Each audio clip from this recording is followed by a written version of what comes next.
Então, agradeço a todos, tá? Foram palestras excelentes, muito obrigada. E até as próximas. Gostaríamos de convidar agora o Major Anderson, com o seguinte tema: avaliação de impacto de políticas públicas de segurança em estádios em Salvador.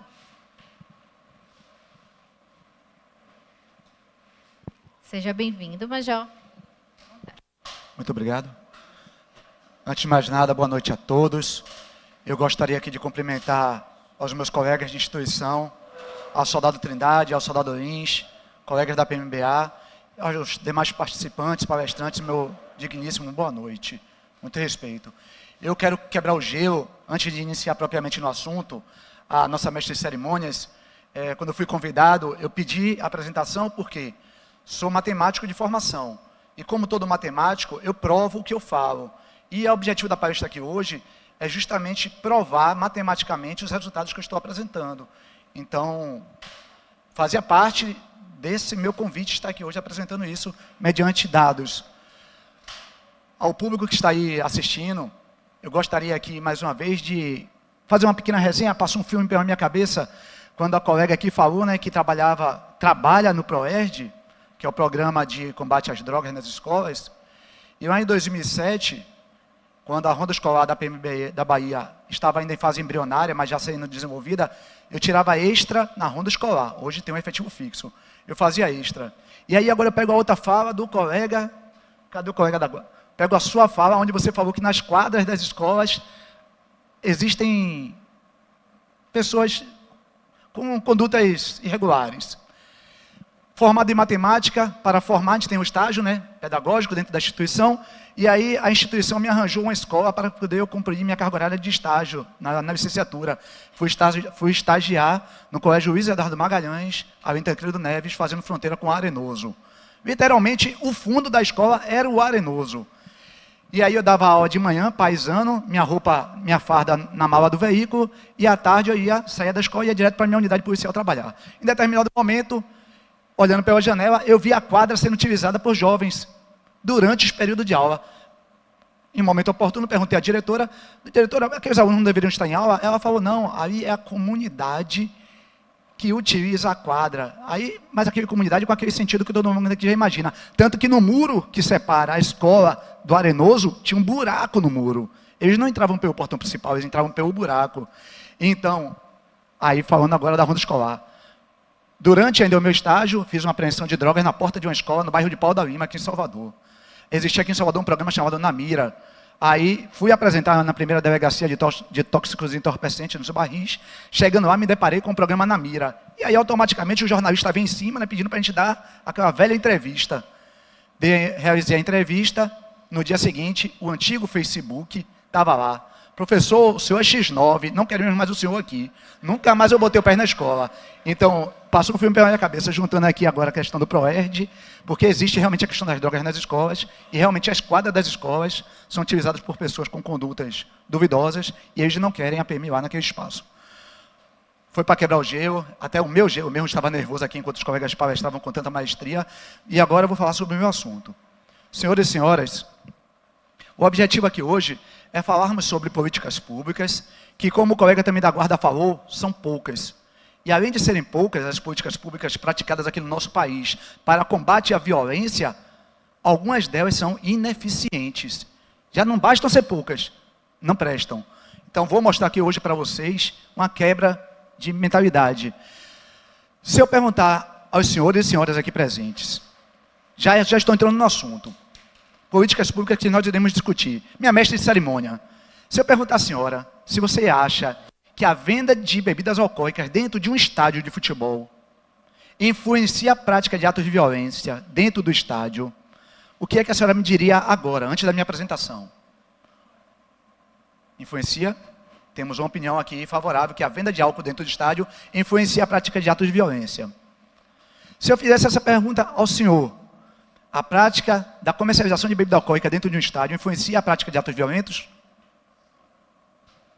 Ao senhor, o que é que o senhor poderia me dizer sobre isso? O senhor? 3-1. A senhora? Senhores e senhoras, estamos comentando aqui sobre um período de 2 horas de comercialização.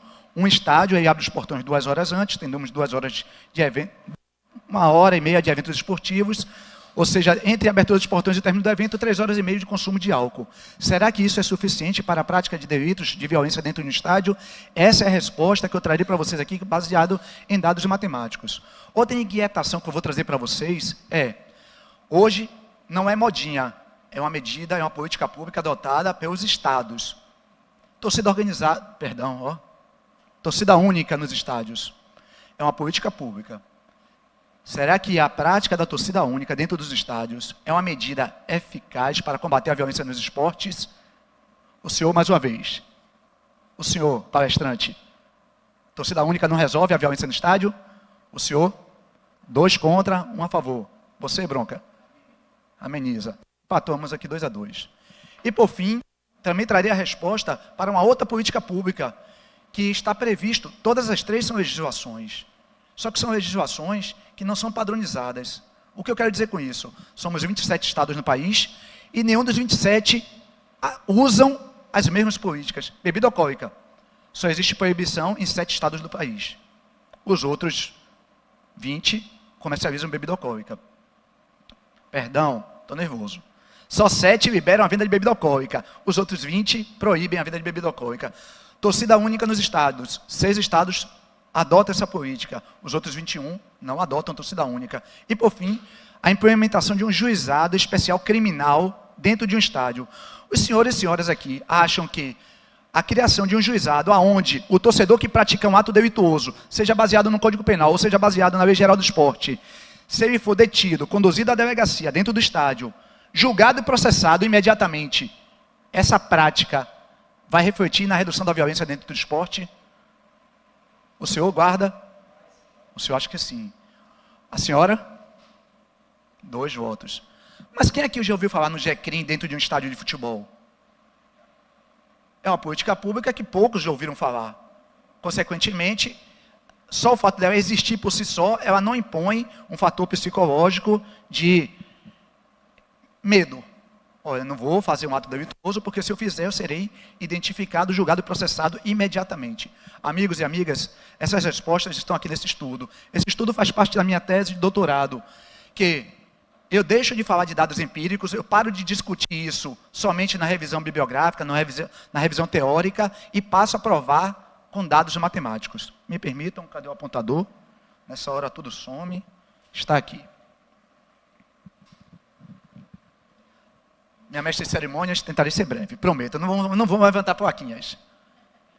Amigos, falarmos sobre políticas públicas me faria reviver, se vocês acreditam aí, né, em vidas passadas, 1651. O que é que aconteceu de importante em 1951? Aconteceu a publicação de um livro chamado Leviatã, de Hobbes. Senhores, esse livro Leviatã falava basicamente sobre a questão do absolutismo. Ele falava que o Estado deveria dominar, controlar tudo. E assim, senhores, foi porque nós, seres humanos, vivíamos em um estado de natureza. O que era um estado de natureza, meu querido palestrante? Era uma situação onde qualquer desinteligência, qualquer necessidade que eu tivesse, Lins, eu resolveria na violência. Isso é o estado de natureza. Foi necessário, então, que o Estado colocasse o seu pé, ajuizasse uma parte. Olha, você, povo, vai abrir mão de um dos seus direitos para que eu, Estado, controle essa questão de conflitos. Você vai deixar de viver no estado de natureza, você vai parar de usar a força para resolver os seus problemas, porque eu, Estado, vou controlar. E de que maneira que o Estado controla a questão da violência? Com o uso da força. E aí começou-se a se criar forças públicas, se assim eu posso falar, né, de segurança, para conter essas contendas que existiam quando o ser humano vivia no seu estado natural.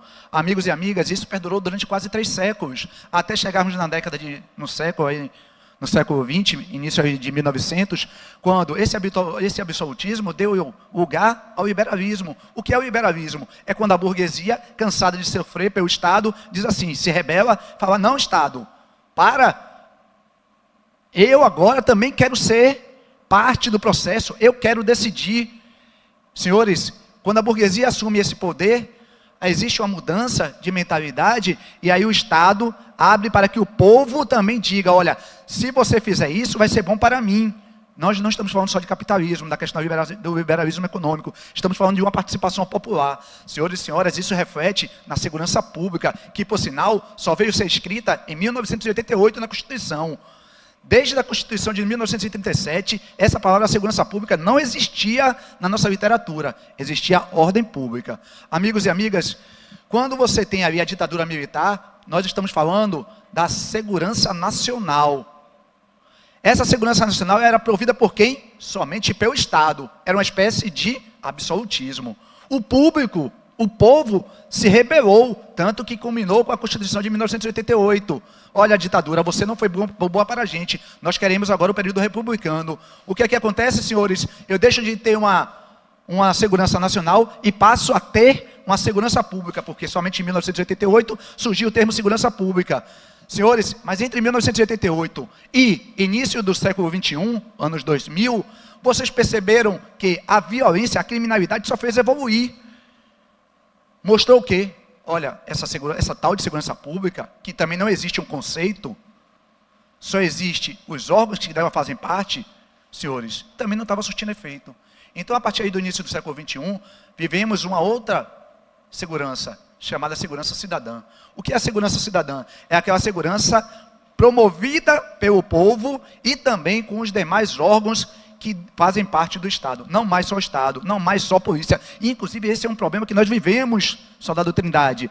Tudo, a senhora falou, tudo é a polícia que resolve, tudo cai no colo da polícia. Vivemos essa mágoa, e quando está errado, porque outros órgãos contribuem. Por que eu quero falar sobre outros órgãos? Porque eu vou falar sobre o Ministério Público. Senhores e senhoras, puxando o gancho aqui para o nosso assunto, violência no futebol. Senhores, essa violência no futebol, assim como consequências da violência brasileira, essa macroviolência, ela foi refletida aqui, ó, entre o início do século XXI e os dias atuais, a violência no futebol não só cresce, como ela também nos intimida. Intimida pelo quê? Pelo seu grau de vitimização, pelo seu grau de crueldade. Senhores e senhoras, quem aqui não vai lembrar? Ano 2014, um torcedor é assassinado, vem a óbito dentro de um estádio, o estádio do Arruda, em Pernambuco, no jogo Esporte Paraná, vítima de um vaso sanitário. Senhores e senhoras, isso é estarrecedor.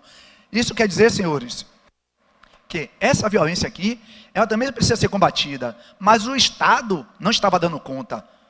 Por quê? Porque o Estatuto do Torcedor, criado em 2003, ele não previa nos seus artigos, e aqui os senhores que são bacharéis em Direito, ou futuros bacharéis em Direito, não previa lá em 2003, na Lei 10.731, quais eram as penas praticadas por torcedores. Ou seja, o torcedor praticava qualquer coisa, se não tivesse no Código Penal, era legalizado. Isso só veio a mudar em 2010. Com o quê?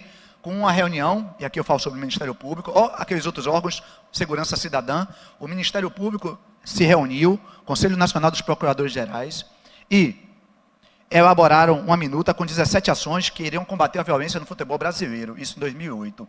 Dessas 17 ações, vou falar sobre 3. Torcida única, criação do GECRIM e venda de comercialização de bebida alcoólica dentro do estádio. Tanto que em 2010 foi publicado no Estatuto do Torcedor, no nosso país, é proibida a venda de bebida alcoólica. Só veio acontecer isso em 2010. Até 2010, os senhores que são mais antigos, ou talvez até mais aficionados pelo esporte, frequentavam o estádio e poderiam tomar sua cerveja. No Brasil todo, senhores, a partir de 2010, isso foi proibido. Mas aí nós chegamos, Brasil, sede da Copa do Mundo de 2014, Copa das Confederações 2013, Lins. Vamos fazer o evento teste. Esse evento teste diz o quê? Olha, para a gente fazer eventos testes, a gente precisa ter a Lei Geral da Copa. A Lei Geral da Copa faz o quê com o Estatuto do Torcedor? Rasga a proibição da venda de bebida alcoólica. Por quê? Baseado em quê, gente? Rasgou a proibição de venda de bebida alcoólica no nosso país? Em que estudo se proibiu essa venda? Será que a partir daquele... 3 anos depois, a gente chegamos aqui ao entendimento que a venda de bebida alcoólica no estádio não faz mal. Vamos comercializar. Será que foi só isso? Amigos e amigas? Deixa eu respirar, perdão. Pois é. Pois é.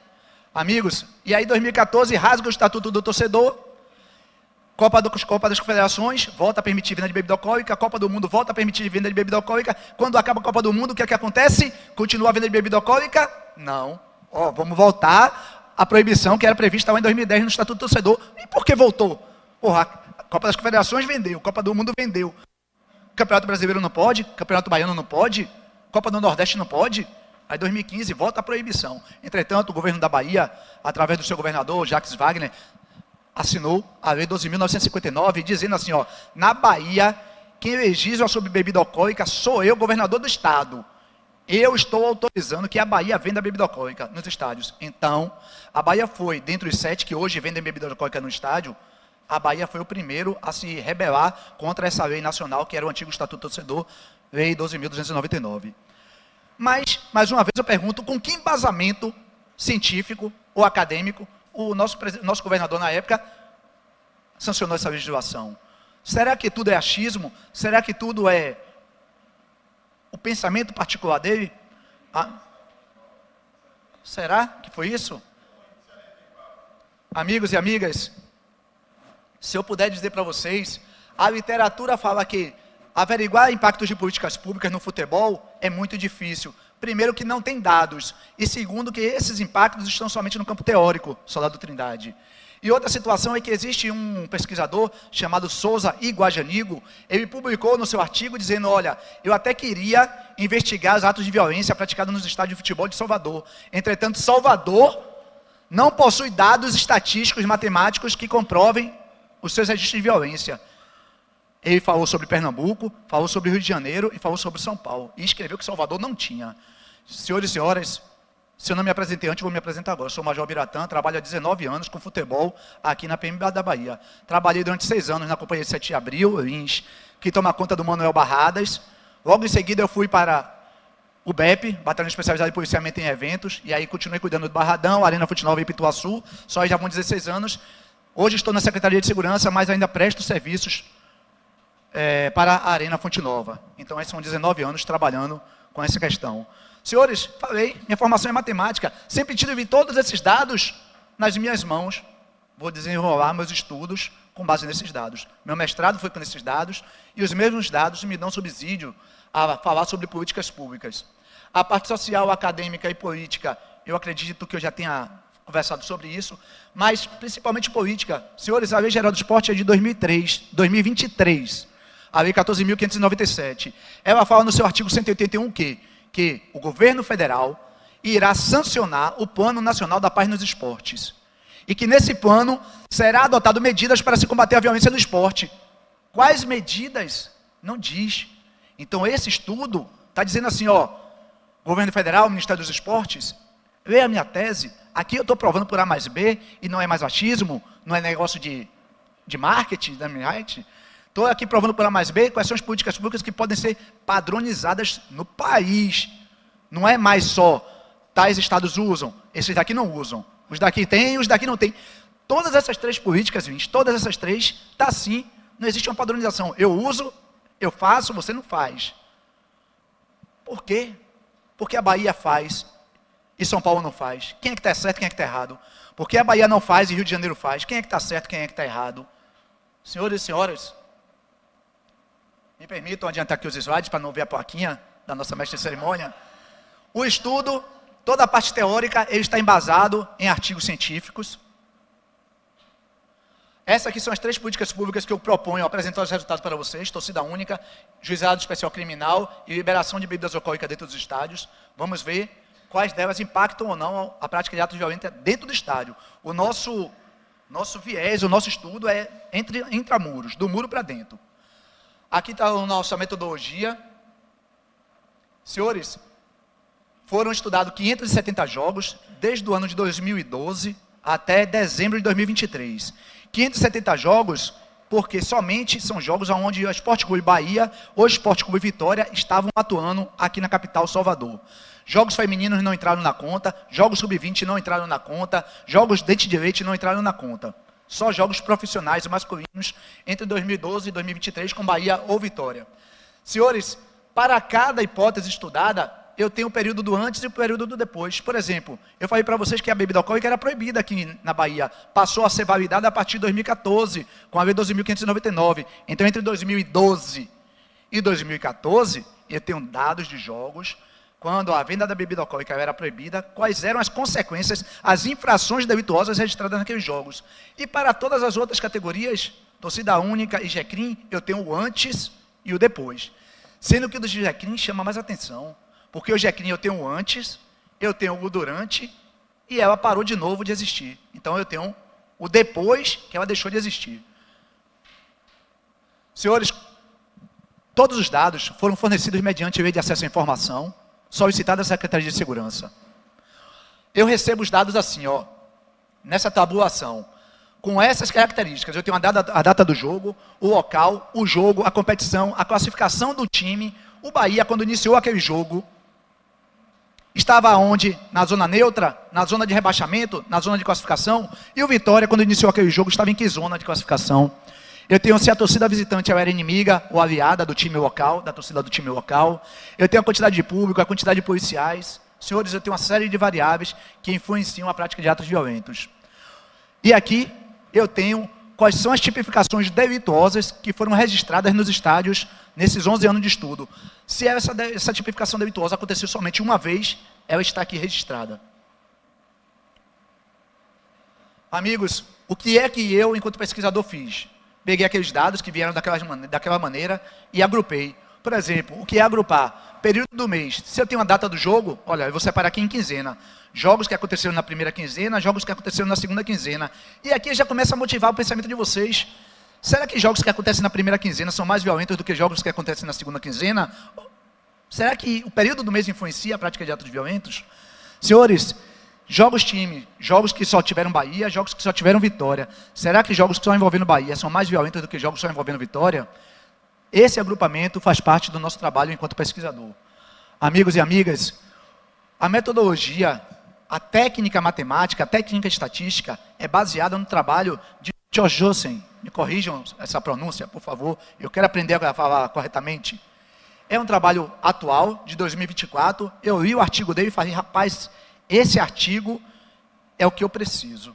Pego a metodologia dele, aplico aos dados que eu tenho, a revisão da literatura e obtenho os resultados que vocês irão ver aqui agora. Senhores, mas que metodologia é esse que ele traz? Por exemplo, ele traz, enquanto matemático, para mim é muito fácil entender, mas eu preciso explicar para vocês que é um teste de independência condicional mediante permutação.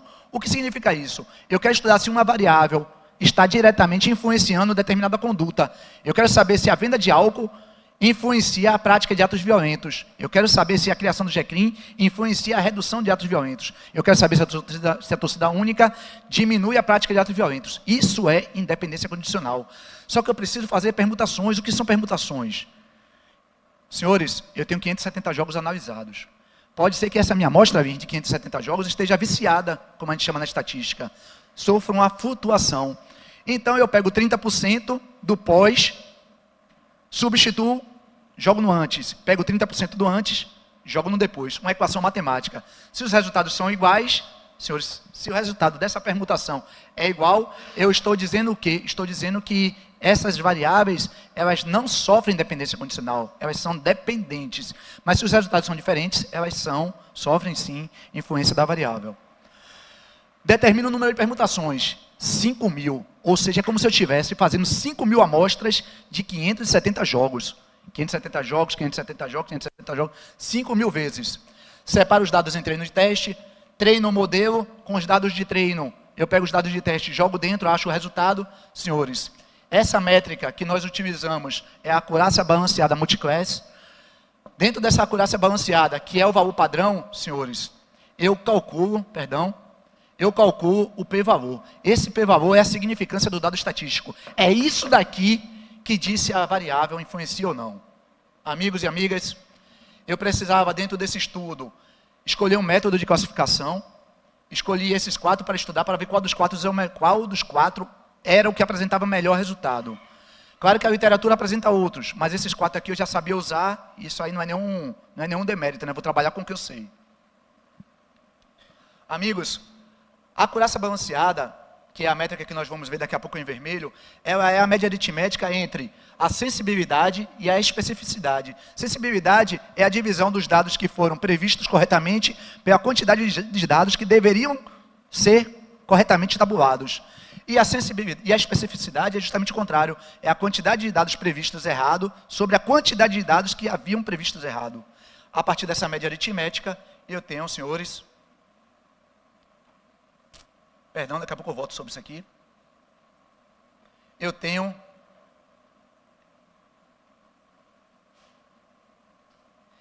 isso daqui, ó, esse tracejado em vermelho. Senhores, esse tracejado em vermelho é a minha métrica inicial, ou seja, os meus dados originais, quando aplicado a acurácia balanceada multiclass, me dá esse resultado. Eu vou pegar agora, vou fazer 5.000 permutações. A depender do resultado, eu vou ter um grau de significância. Pego as 5.000 permutações, acho o resultado. Nesse histograma aqui, ó, cada dado desse aqui em cinza é o agrupamento de resultados iguais. Observem que, visualmente, eu tenho que mais de 50% está à direita da minha métrica inicial. O que isso significa?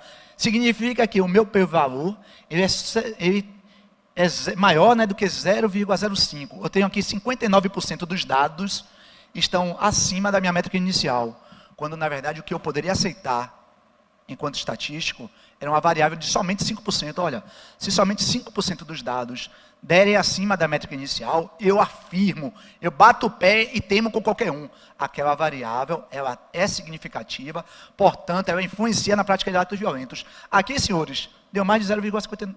Deu mais de 0,05, portanto, 59%. Aqui eu já estou dando uma noção para vocês, ó, o álcool, a venda da bebida alcoólica nos estádios, tomando essa inferência, né, a inferência é Bahia-Salvador, uma amostra que pode ser de referência para a população brasileira, a venda de bebida alcoólica no estádio não influencia a prática de atos violentos.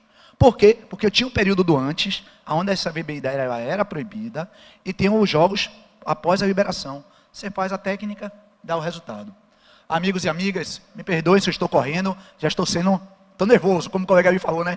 Quando levanta a placa, a gente fica nervoso, né? Perde raciocínio. Amigos e amigas, quando eu tenho aqui o GECRIM, os dados iniciais do GECRIM, aqui estão. Olha a métrica, a minha métrica inicial, senhores, 0,63. Se eu faço 5.000 permutações, olha a quantidade de dados, resultados dessas permutações. Cada permutação me gera um resultado, como se fosse esse. Ou seja, eu tenho aqui, ó, boa parte dos meus dados estão à esquerda. Quantos por cento estão à direita? 12% dos meus dados, dos 5.000, estão à direita. O que é que eu estou dizendo aqui? Olha, o GECRIM, você não contribui para a redução da violência no estádio. Não adianta eu punir, julgar e prender, julgar e processar no mesmo jogo. Não adianta. Mas, claro, senhores, se eu tolero 0,05, 5% dos dados, e isso é uma situação pessoal, é do pesquisador, observem como ela está próxima dos meus 5%. Isso aqui me faz um alerta, não faz porra? Eu tenho que pensar sobre isso. Está muito próximo do que eu aceito. Primeira coisa, GECRIM só tem na Arena Fonte Nova. Eu não avaliei Barradão. Então, além de ser uma amostra, é a amostra da amostra, porque eu só estou avaliando um estádio. Mas avaliando somente um estádio, já me dá algo a pensar. Lembra que eu falei para vocês que o GECRIM era 3 partes? Ele não tinha, teve e deixou de existir? Amigos, quando eu pego o período que não tinha com o período que deixou de ter, eu só vou analisar isso, o não tinha com deixou de ter, para ver se o comportamento era igual. Olha o comportamento, senhores. Eu tenho um p-valor de 0,58, isso aqui está me dizendo que, olha, não é significativo. O período do antes que o GECRIM existia e o período depois tem o mesmo comportamento. Se eu permutar, continuar permutando, não vai surtir efeito. Então, se eu pego aquele 0,12% e faço uma comparação com os 2 períodos do antes, eu bato o martelo. O GECRIM, sim, influencia a redução da violência no futebol. Claro que, nas conclusões dessa tese, eu coloco lá que o estudo precisa ser ampliado, porque eu só avaliei um estádio. Amigos e amigas, por fim, eu chego à torcida única.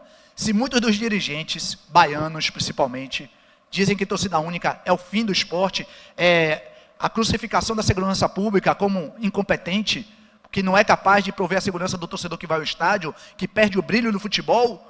Eu não sei nem por que eles falam isso, porque aqui no estudo eu provo que renda, pelo contrário, a renda aumentou depois que a torcida única foi implementada.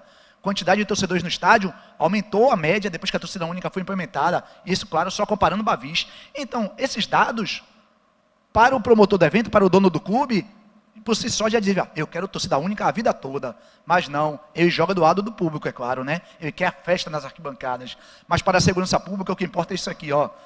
Na segurança pública, senhores e senhoras, mais uma vez, eu tenho uma métrica inicial, faço 5.000 permutações dos dados e obtenho um p-valor de 0,047. Isso aqui é menor do que 0,05? É.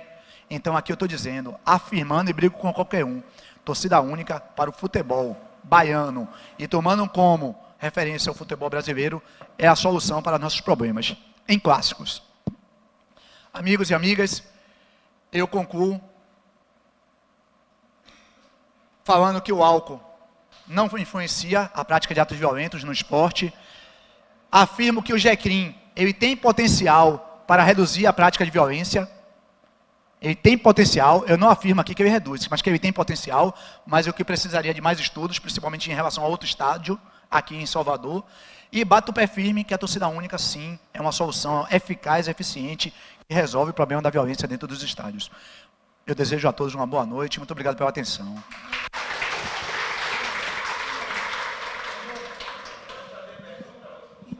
Mas tem cerimônia aí, ó.